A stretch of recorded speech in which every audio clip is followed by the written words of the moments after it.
विठ्ठल माझा माझा माझा माझा माझा विठ्ठल माझा मी विठ्ठलाचा विठ्ठल माझा माझा माझा माझा माझा विठ्ठल माझा मी विठ्ठलाचा विठ्ठल माझा माझा माझा माझा माझा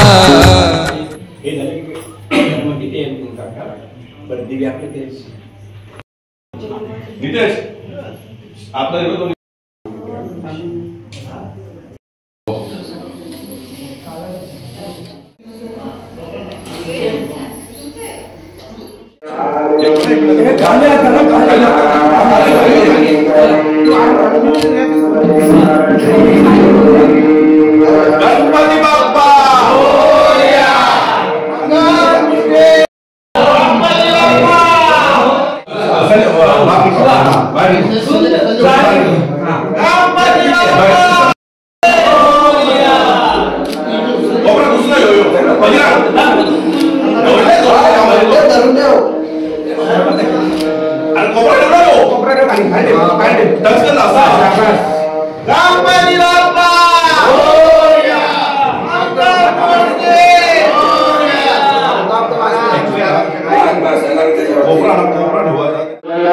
भगवान मंगलाय तनो हरिदेवनंदनम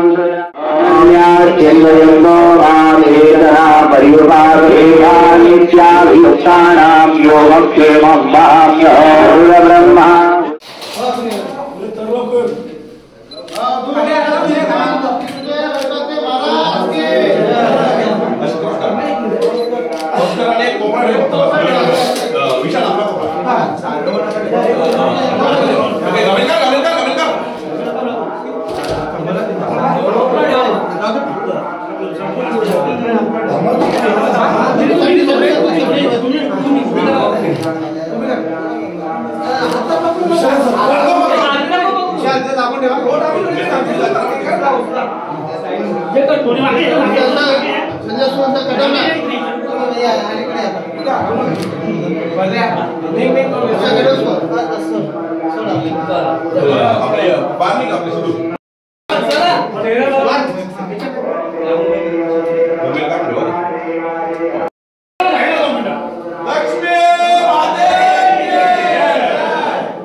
पुनरस्ते सुरुंद्या परत पाणी घ्या पुनरस्ते जलमादाय एवं ग्रह गुणगण विशेषण विद्यायां शुभपुण्यतो प्रार्थना कर्मण सांगला सिद्धिकर्मा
श्री महालक्ष्मी देव्यै नमो नमः।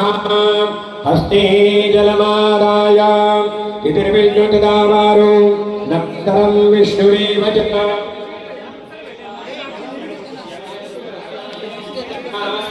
पुत्रोच्चारः शरमणाः समस्त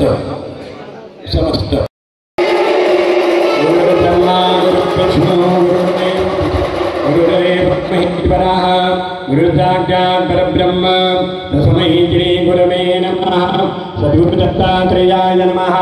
पादयोः पाद्यं समर्पयामि। गुरु दत्तात्रेयाय नमः। हस्तयोः अर्घ्यं समर्पयामि। गुरु दत्तात्रेयाय नमः।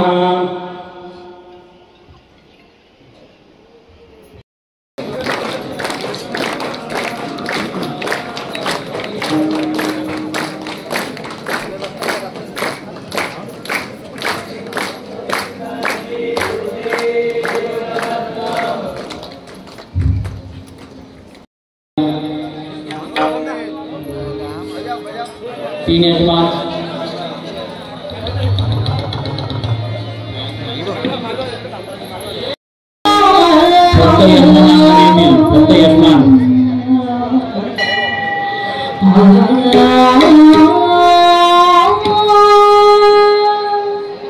हॅलो, आता देवाची आरती होणार आहे। आरती साठी यजमान आतमध्ये आलेले आहे। 1-2 मिनिटांमध्ये आरती सुरू होते। मंगलमूर्ती गणपती बाप्पा सदागरदा दुगारदा बारदा विघ्नादि गुरुमे पूर्वे प्रेम ग्रोमायादि सर्वांगे नंदहरा मुरली नूरादि कंदे रवेमान ममरादि जय देव जय जय मंगल हरे मंगल दर्शनाम देव देव भारत उल्लांघन हेरड़ित मनस्वाद बाधते बोले नगला जय जय मूर्ति श्री शरणाध्यान नमः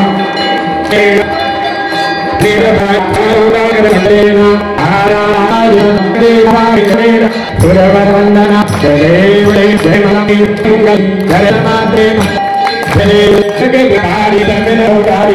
अनाथनाथे अम्बे करुणामृतम वारी वारी जन्म मनाते वारी हरि बलो जय जय चंद्रवर्तने सुरवर ईश्वर वर दे तारक पंचवती देवी भुवनि भुवनि माता हृदय दे गाजी काली मनमनो परंतु नारो देना साई विवाद परिता मनरो कामाली हेतु अट्टाला की पावज लनाज देवी देवी ईजा दुरमर्दनी सुरवर ईश्वर वर दे तारक पंचवती देवी देवी सुमतमरे प्रसन्न भोगे सदा श्रीरामादर भोगे गौरी बाबा ले तुझा भोजन मेरा हर हर तल्लेन धक्का भजन जय देवी ईजा दुरमर्दनी सुरवर ईश्वर वर दे तारक पंचवती जय देवी अवधवती विकराला ब्रह्मा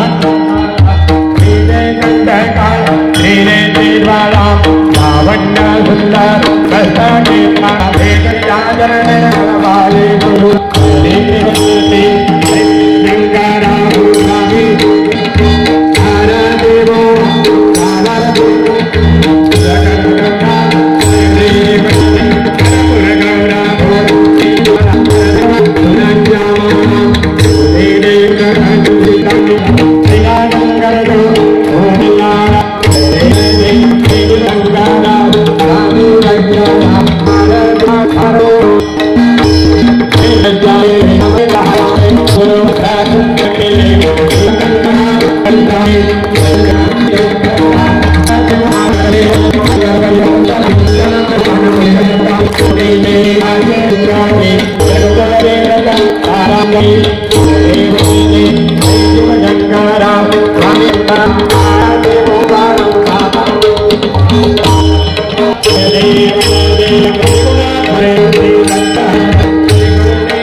योगी समाधि ध्यान देव देव आदियो आदिकार्यो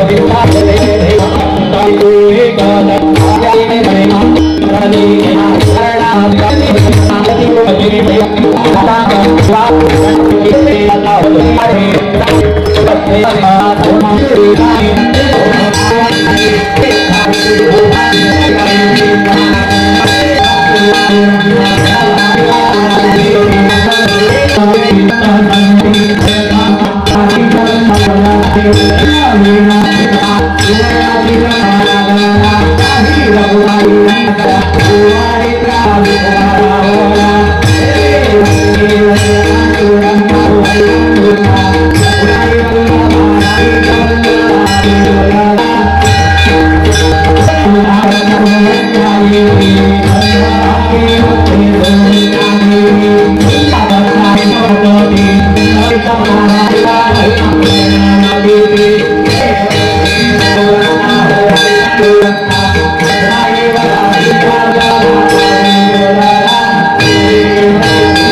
स्वागत। मंचावर परमपूज्य बाबा विराजमान आहे, दर्शन आपल्या सर्वांना मिळणार आहे।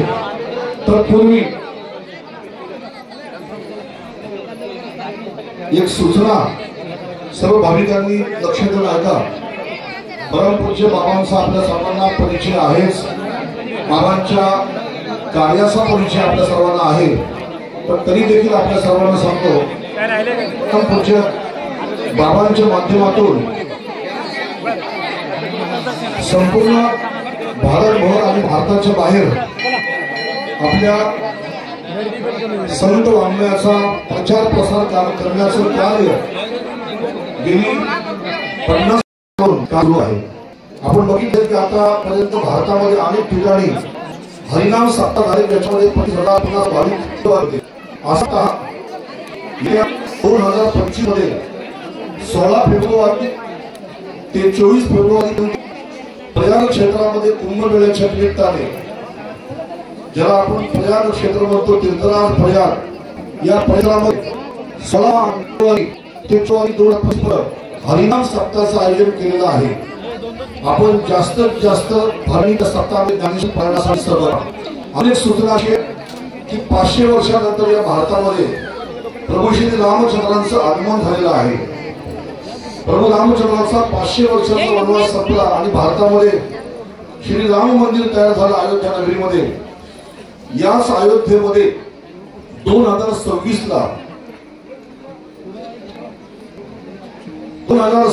ला एक अत्यंत जागतिक लेवलचा, म्हणजे आपण ज्याला म्हणू शकतो की राज्यस्तरीय किंवा राष्ट्रस्तरीय, पण हा जागतिक स्तरीय हरिनाम सप्ताह त्या ठिकाणी आयोजित केलेला आहे। आणि त्या ठिकाणी पूज्य बाबांचा संकल्प आहे की आतापर्यंत 25,000 50,000 भाविक पारायणला बसले, परंतु त्या अयोध्येमध्ये 2.5 लाख भाविक पारायणला बसावे असा संकल्प आहे आणि त्याचं कार्य प्रचाराचं आता सुरू केलेलं आहे। भारतातले सर्व राज्यातले संत त्याच्यामध्ये सहभागी आहेत, देश विदेशातले लोक त्याच्यामध्ये सहभागी आहेत। तेव्हा ग्रामस्थ मंडळ देसाईकरांना मी विनंती करेन की आज बाबा आपल्याकडे आलेले आहेत, आपल्याला दर्शन देण्यासाठी आपलं भाग्य आहे, पण आपल्याला निमंत्रण सुद्धा देण्यासाठी आलेले आहेत की प्रयागला आणि त्यावर अयोध्येला आपण सर्वांनी राहा असं निमंत्रण देण्यासाठी बाबा या ठिकाणी आपल्याला आलेले आहेत। आपल्या सर्वांना माहितीच आहे की बाबांचं कार्य किती मोठं आहे।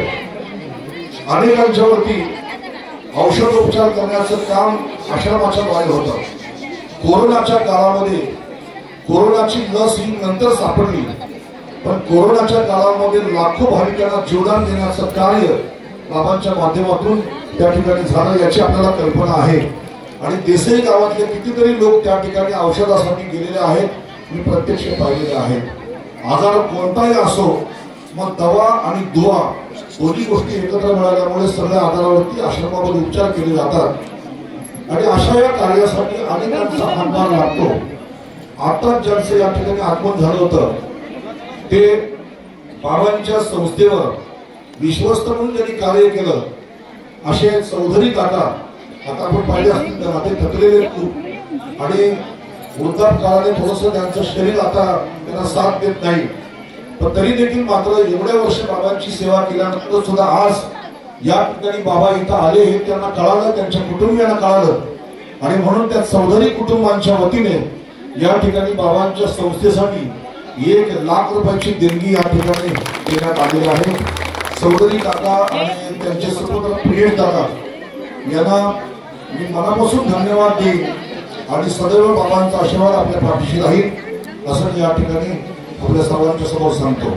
दर्शन सर्वांना मिळणार आहे, पण दर्शन सुरू असताना या ठिकाणी भजन रत्न महादेव व शाबासकर उपस्थित आहेत. त्यांनी सुद्धा एक अभंग बाबांच्या समोर सादर करावा अशी मी त्यांना विनंती करतो.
या कार्यक्रमामध्ये आपण बघू शकतो छान अशी प्रतिमा हाताने काढलेली आहे. 8 दिवसामध्ये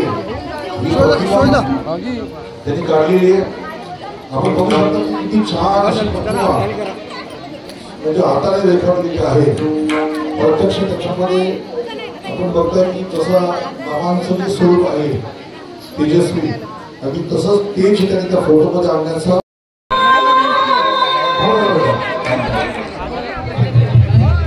परमपूज्य बालयोगी श्री सदानंद महाराज अर्थात बाबांच्या हस्ते मूर्तीचा प्राणप्रतिष्ठा सोहळा झालेला आहे आणि या तापडीचा पाडा देसाईगाव विठ्ठल श्री ज्ञानदेव श्री पंढरीनाथ अवधूत चिंतन गुरुदेव जगद्गुरु नित्यानंद भगवान बाल योगी श्री सदानंद महाराज की जय श्रीराम.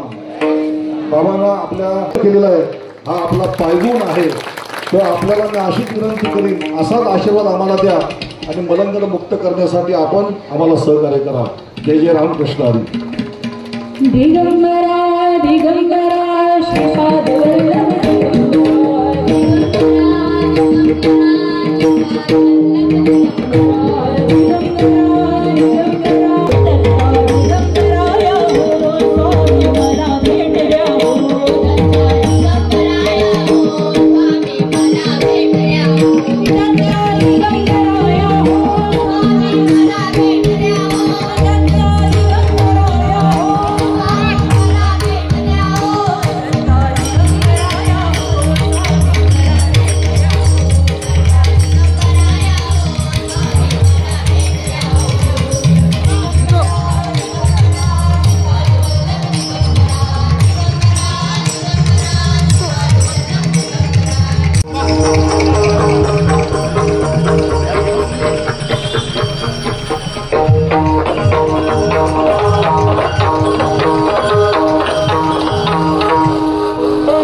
किती पण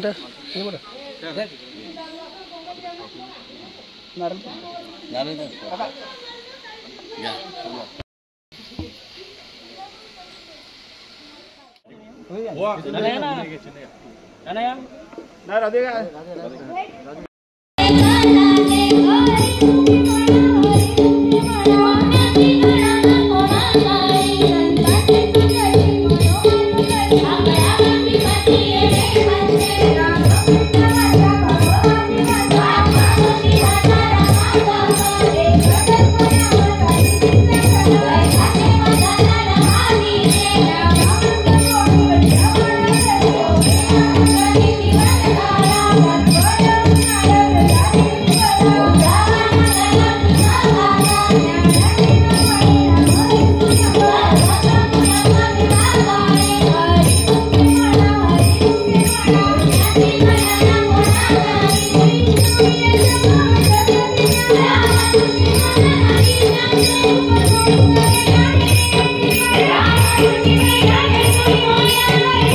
बस